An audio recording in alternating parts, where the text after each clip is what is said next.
U.S. President Bill Clinton and Bosnian government Vice President Eyüp Ganic urged UN Secretary General Boutros Boutros-Ghali to authorize airstrikes against the Bosnian Serbs.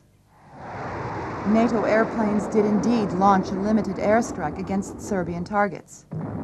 But further airstrikes were called off by Commander Majkl Rouz, who realized that Muslim forces had manipulated UN agencies with false casualty and damage reports.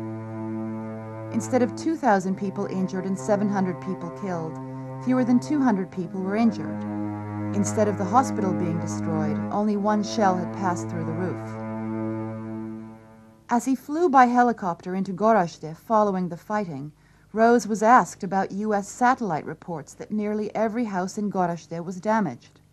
Yes, practically every house in Gorazde has been damaged, but most of the damage to Gorazde was done in the fighting that had taken place some 2 years before, when the Bosnian government forces drove the Serbs from this town.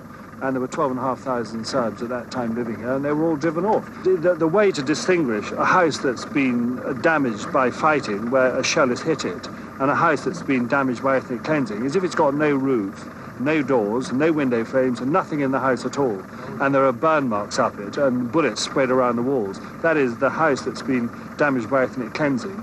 A house that's been damaged by shelling has a shell hole in it, and there are still people trying to live in that building with their furniture because they've got nowhere else to go. That's something you can't see from satellites. And of course, at that time, the international image of what had happened in Gorazde was very different from the reality.